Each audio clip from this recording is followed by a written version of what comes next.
শুকরিয়া। আর আপনারা এটা করতে পেরেছেন, এটা আল্লাহর অনুগ্রহ। আল্লাহ তাআলা আপনাদেরকে অনুগ্রহ দিয়ে এটা করাতে পেরেছেন।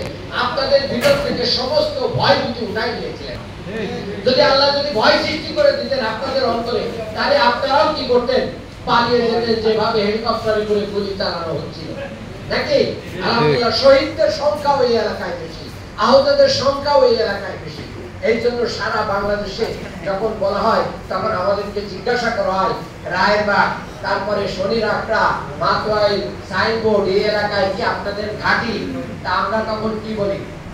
আলহামদুলিল্লাহ, আমরা বলছি জামাত ইসলামের ঘাঁটি না, এটা ইসলামের ঘাঁটি। কারণ এখানে দল দেখে কেউ এগিয়ে আসে নাই। ফ্যাসিবাদ মুক্ত করার জন্য সমস্ত ইসলামপন্থী লোকজন যারা মাজলুমদের পক্ষে ছিল, সবাই বের হয়ে এসেছে। আপনাদেরকে আমরা আলাদা করে ধন্যবাদ জানাতে চাই। আল্লাহ তাআলা এর বদলা দুনিয়াতেও আপনাদেরকে দান করুন, আখিরাতেও এর উত্তম পুরস্কার দান করুন। আমিন। সম্মানিত ভাইরা, তার মানে কি বলতে পারেন? আলী রমজান শব্দ থেকে এসেছে।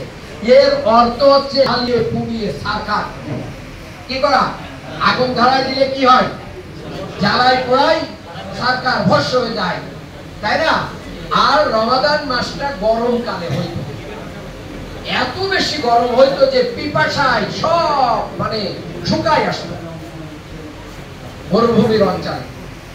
এই রমজান হচ্ছে, এই কারণে রমজান রাখা হয়েছে যে এই মাসে বান্দার সারা জীবনের গুনাহ জ্বালিয়ে পুড়িয়ে সারকার পেতে বিশাল ব্যাপার। এই জন্য আল্লাহ রাসূল সাল্লাল্লাহু আলাইহি সাল্লাম যখন মেম্বারে বসেছিলেন, খুতবা দেওয়া অবস্থায় 3 বার তিনি আমিন বলেছিলেন। কয়বার? 3 বার। আপনি 3 বার আমিন বললেন, কারণ কি? কি ঘটনা ঘটেছে? আর তো কোনো বক্তব্য শুনে নাই। তিনি বললেন যে এইমাত্র জিবরিল আমিন আমার কাছে আসলেন, এসে 3টা বিষয় আমার কাছে বললেন, আর আমি সেটার সাথে একমত হয়ে দোয়া করেছি, আমিন বলেছি। 1 নাম্বার, যে ব্যক্তি আমার নাম উচ্চারণ করলো কিন্তু সাল্লাল্লাহু আলাইহি সাল্লাম পড়লো না, দুরূদ পড়লো না, সে ধ্বংস। আমি বললাম আমিন। মা বাবা 2 জন অথবা 1 জনকে জীবিত অবস্থায় পাইলো কিন্তু সে তার জান্নাত কনফার্ম করতে পারলো না, সেও ধ্বংস। আমি বললাম আমিন।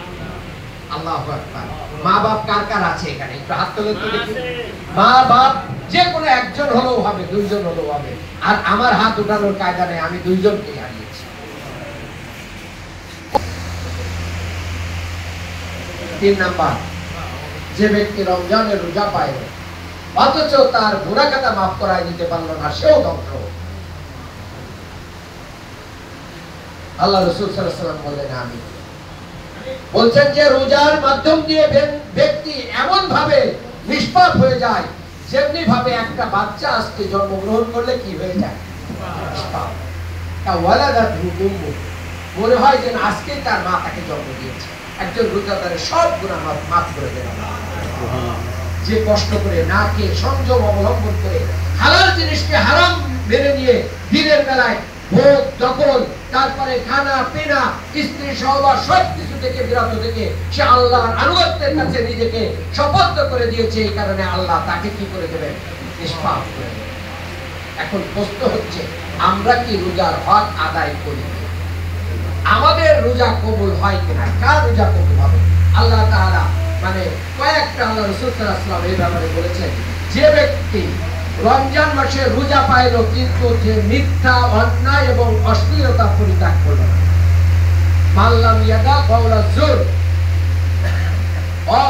মানে ফাহিশা কথাবার্তা, মানে যে কথার কোনো কাম নেই, দাম নেই, মানে এমনি এমনি গল্প গুজব, তারপরে ভিত্তিহীন কথাবার্তা, তারপরে গালি গালাজ, তারপরে হচ্ছে অশ্লীলতা, বিহায়াপনা, এইগুলো যে ঝগড়া ফাসাদ যে ব্যক্তি ছেড়ে দিতে পারলো না, তার মিথ্যা বলা পরিত্যাগ করতে পারলো না, তার রোজা রাখা আর না রাখা এক। খেয়ে থাকা না খেয়ে থাকার ভিতরে কোনো, তার যারা রোজা রাখে না তাদের যেরকম অবস্থা, আর রোজা রেখে যে ব্যক্তি মিথ্যা কথা বলে, ওজনে কম দেয়, তার প্রতিবেশীর হক নষ্ট করে, আত্মীয়তার হক নষ্ট করে, ঝগড়াঝাটি করে, গালিগালাজ করে, অপরের হক নষ্ট করে, অশ্লীল জিনিসের সাথে জড়িয়ে যায়, অন্যের হক মেরে দেয়, ইউটিউবে অশ্লীল জিনিস দেখে, তার রোজা রাখা আর না রাখা কি সমান? তার রোজা কবুল হবে। আর কার রোজা কবুল হবে? মান সামা রমাদানা ঈমানাও ওয়া ইহতিসাবা গুফিরা লাহু মা তাকাদ্দামা মিন জামবিহি। ঈমান এবং ইহতিসাবের সাথে আজকে বলেন এই মুহূর্তে এই প্লেট নিয়ে যে আপনাদের সবাইকে যদি আমরা অস্ত্রের মুখে বলি যে আপনাদেরকে খাইতে হবে না, মেরে ফেলবো, খাবেন কেউ? আপনি কি বলবেন? আমি মৃত্যুবরণ করতে প্রস্তুত, কিন্তু আমি খাবো না। তার কারণ কি? আপনি আল্লাহর ভয়ে খাচ্ছেন না। দরজা বন্ধ করে কি খাবেন? খাবেন না। কেউ দেখবে না, খাবেন? খাবেন না।